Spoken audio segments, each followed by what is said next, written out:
Just under 1 year ago, Sony announced their brand new Cine Ultra camera, the BURANO.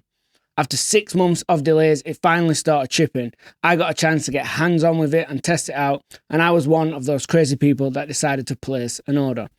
After 5 total months of owning it and 150 shooting hours on it, I've definitely gotten to know the camera and what it is capable of. So in this video, I want to tell you what I love about it, what I don't love about it, and if it was worth spending so much money on a camera.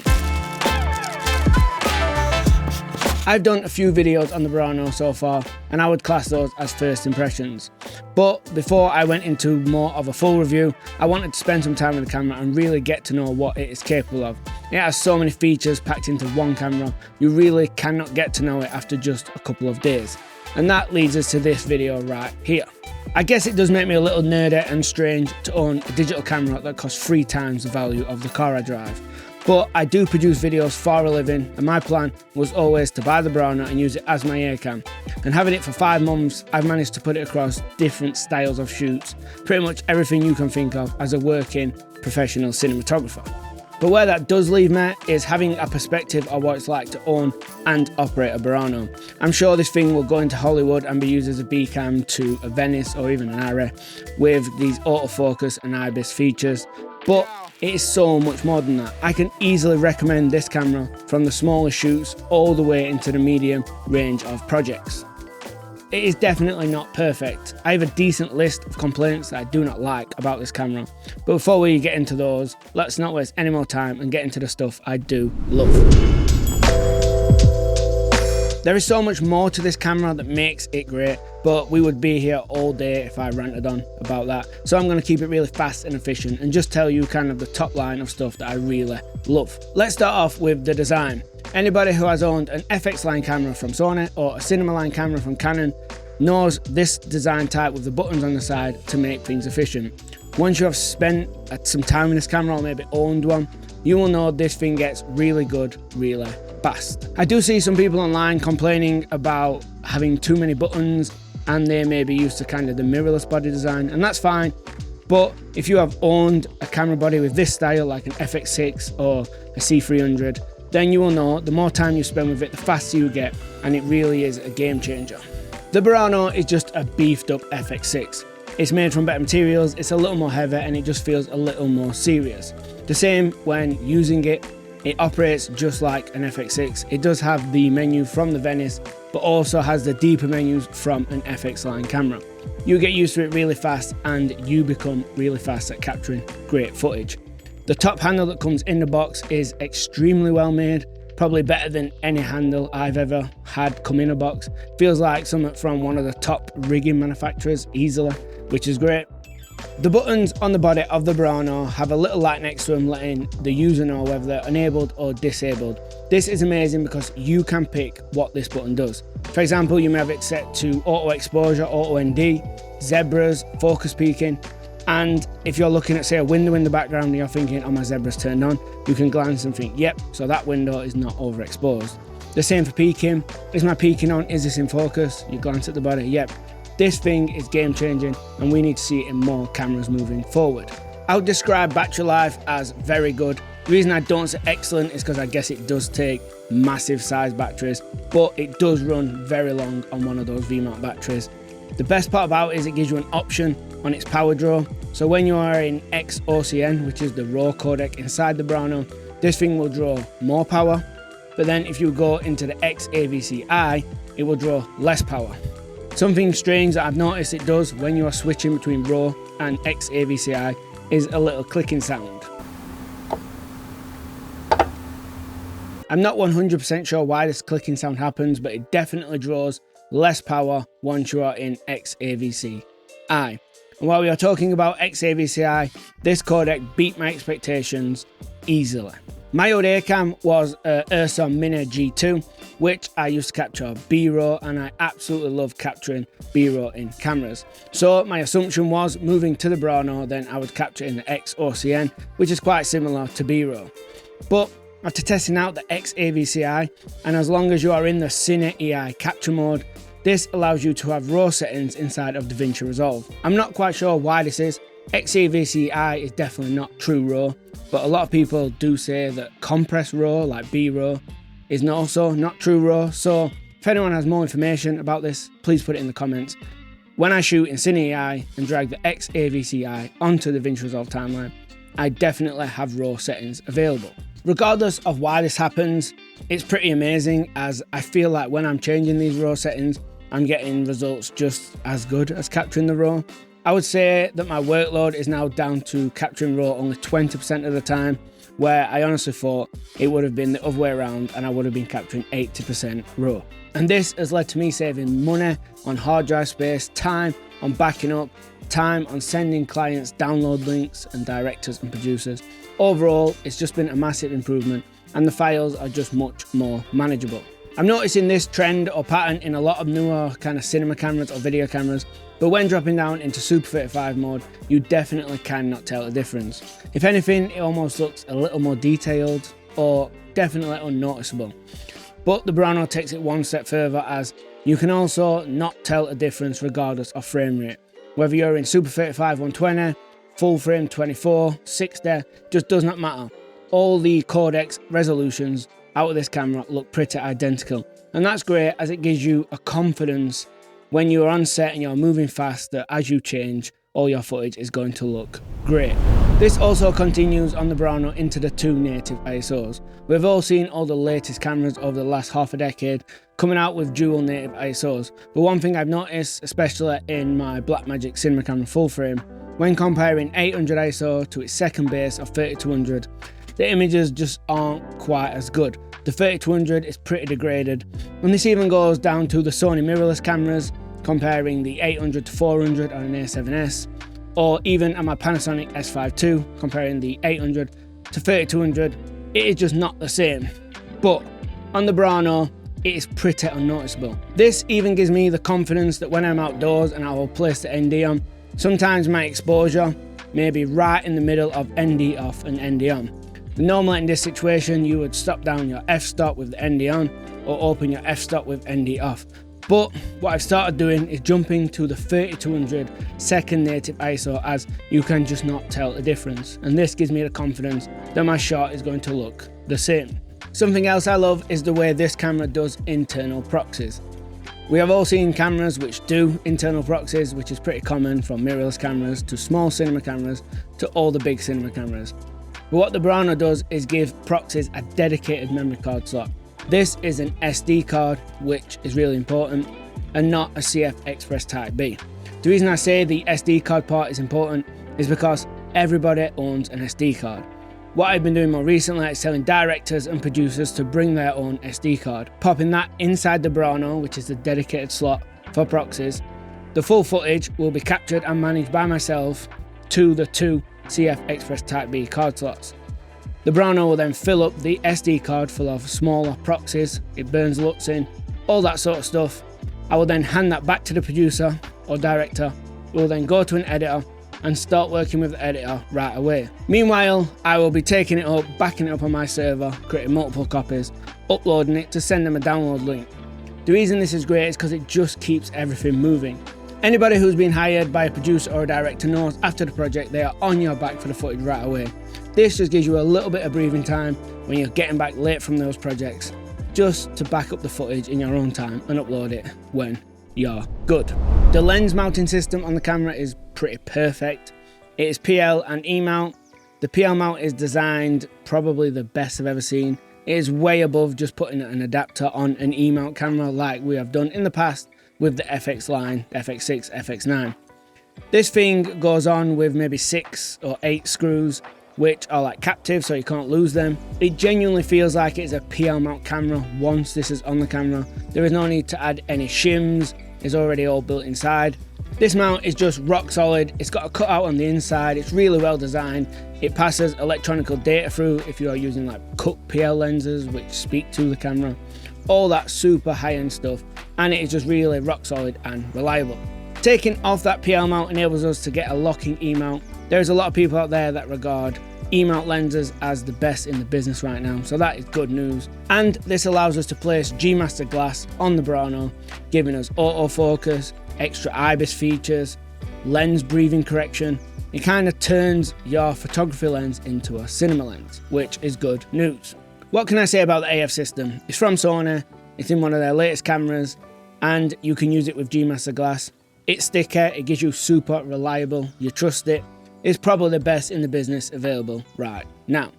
One little complaint I will add here though is there is no AI detection mode, so no like animal or car. And Sony have started adding those into those cheaper mirrorless cameras. So hopefully we see an update from Sony to fix this soon.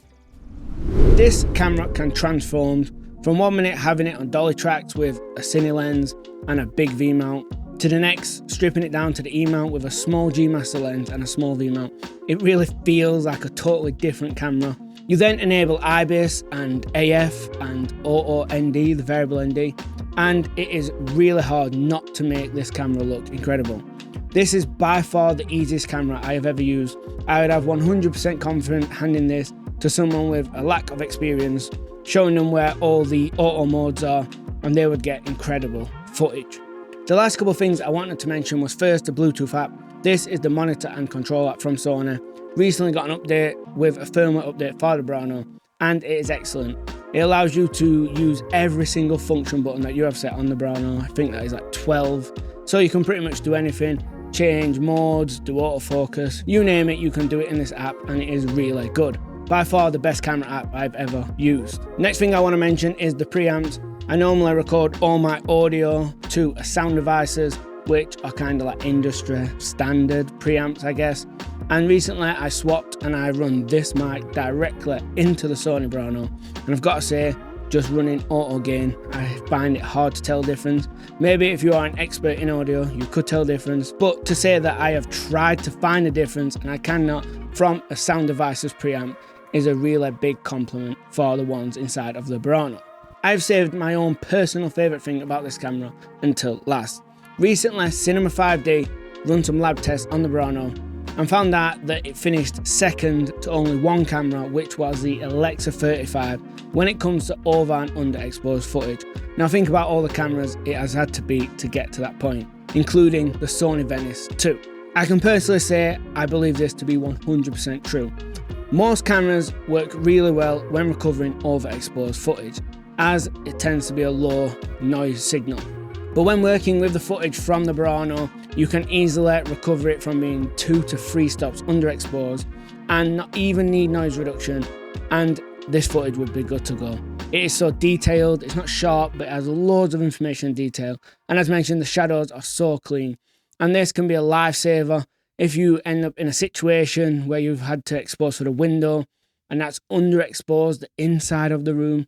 This camera really shines. I often find myself looking at kind of posed frames inside of DaVinci Resolve and thinking they look like photos from a high-end mirrorless camera, which is not a bad thing, as that just proves how much detail this camera has. And something else that kind of beat my expectations was, before purchasing this camera, I was hiring FX3s, FX6s and FX9s for jobs, because people was requesting Sony cameras.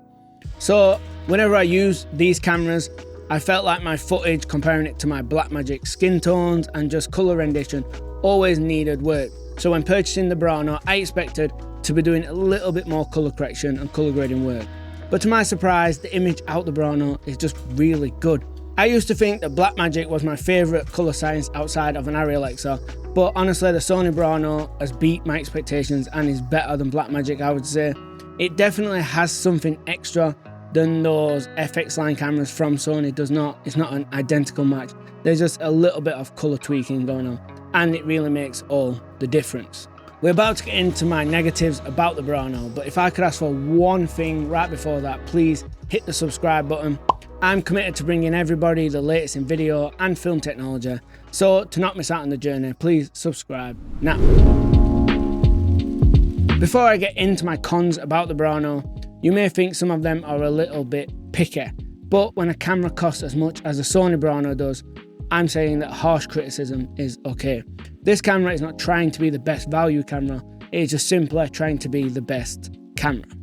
Let's start with the locking E-mount system. This is a good thing, I guess. It makes you feel super confident in putting bigger E-mount lenses on. I'm sure into the future we're going to see more and more E-mount cinema glass. but it is extremely awkward. The flange distance is so small between the filters and the E-mount itself. It's just a bit awkward, and especially to say this camera will end up on set and there's going to be someone trying it for the first time, say a second AC or first AC, who's never experienced this mount. It is extremely awkward and painful to watch someone try it for the first time. Even myself, who's now taken hundreds of lenses on and off of this camera, it still takes me 1 or 2 goes to get it right.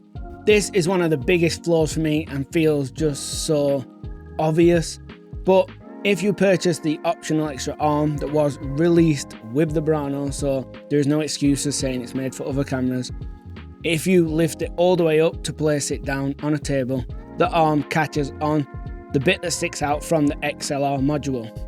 Now, this makes me think that the arm was an afterthought and designed after the BURANO body itself, but either way, this has started to mark my body, and I've also seen other people with the same mark showing up on their BURANOs. So this just feels like a stupid design flaw. Do not get me wrong, I don't keep my camera in bubble wrap. I know this camera costs a lot of money, so I'm trying to look after it, but I'm definitely someone who buys a camera to use the hell out of it. I bought this thing to earn me money. It's not going to sit on a shelf, never being used, to then sell it and try and get money back in the future. This thing is going to be on set as much as possible getting used. But that said, I have started to see little scratches and marks on the body that I guess more my fault than the camera's fault. But I guess Sony maybe could have made the body out of something a little bit more scratch resistance. I know that is not the be all and end all, and I would much rather the body last a long time and show scratches than maybe not. A good example of this is when you hire in an Arri Alexa, original or mini, they're always marked up and scratched. They've been used a lot, but they still function. So as long as the Sony BURANO carries on working, it may get marks and scratches all over it, but I will allow it a pass as long as it keeps going. This one is a bit of a two-sided coin, and it is the way the monitor mounts. I would have put the monitor mount in my positive section, but there is these 2 little locking nubs, and when you're trying to find them, you're searching with the monitor, it scratches the inside. Now again, this is something that you don't really see, and it's not hurting anything, but I'd rather not scratch the camera. But I don't think there is any other way to find the position of where the monitor mounts. And you are often taking off the monitor to go into the eyepiece mode and then coming back. The positives are the monitor, you can mount it on either side of the camera, top of the camera, off the front of the camera and in the eyepiece. And to say it comes with this out of the box, I guess that is a great feature. Back to being picky once again, but I did mention that when you turn from RAW into XAVCI, it makes that clicking noise. Well, this does reboot the camera. This camera is kind of all about being fast. It turns on fast, you're ready to go fast. But this does slow you down if you want to swap from RAW capture into XAVCI. I will give it the benefit of the doubt though, knowing that I guess you will shoot just one per project. So at the start of the day, you would either pick RAW or XAVCI for that project. I don't see many reasons where you would shoot both for one job.